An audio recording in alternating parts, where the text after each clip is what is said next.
Hello, এটা 11ই এপ্রিলের video. তো সকাল সকাল ঘুম থেকে উঠে আমি ঠাকুর প্রণাম করে নিই। আর আগের দিন যেহেতু বৃষ্টি হয়েছিল, বাইরের ওয়েদারটা দারুণ ছিল। তো আমি একটা ছোট্ট ক্লিপ নিয়ে, আকাশটা এত সুন্দর লাগছিল। তো নিচে এসে জল খেয়ে আমি ভাবলাম ওয়েদারটা ভালো, যাই সামনের রাস্তা থেকে একটু হেঁটে আসি। হেঁটে এসে মায়ের কাছ থেকে 1 কাপ চা খেয়ে আমি সঙ্গে সঙ্গে রেডি হয়ে নিই স্নান ধান করে, কারণ আজকে যাব আমি আর জ্যাঠা দিদিকে আনতে দিদির বাড়ি।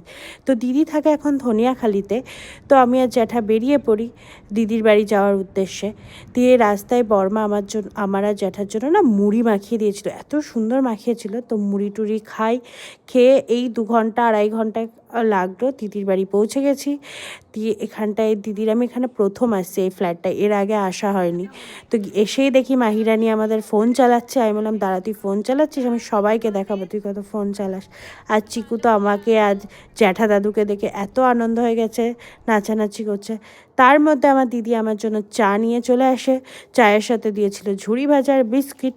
দিয়ে আমি চা খেতে খেতে ওর সাথে গল্প করি। আর ওই সময় ও একটু চিকুকে খাইয়ে নেয়। দিয়ে চিকু খাচ্ছে আর নাচ করছে গান শুনে শুনে। দিয়ে ওর খাওয়ানো শেষ হয়ে আমার জন্য নিয়ে চলে আসে 1 প্লেট মিষ্টি। তাই আমি তো এত মিষ্টি খেতে পারবো না, তখন মাইকে বলি মাহি তুই আমার সাথে শেয়ারে খা, আমাকে একটু হেল্প করে দে। তো মাই আমাকে একটু হেল্প করে দেয়। আর সেদিনই যেহেতু আমরা বাড়ি ফিরে আসবো, তো দিদি এত তাড়াহুড়ো করছিল, আবার লাঞ্চ নিয়ে চলে আসে। তো এখানেই বসিয়ে দিচ্ছিলো, আমি বললাম এখানে বসাস না, চ আমি ওখানে গিয়ে খাচ্ছি। তো ও সেদিন ভেজই করেছিল, আমাকে জিজ্ঞেস করেছিল কোনো ননভেজ করবো কি না। তাই বললাম দরকার নেই, তুই ভেজই কর, কারণ জ্যাঠা ভেজ খায়, পুরোটাই ভেজ রাখ, আর ননভেজ করে লাভ নেই।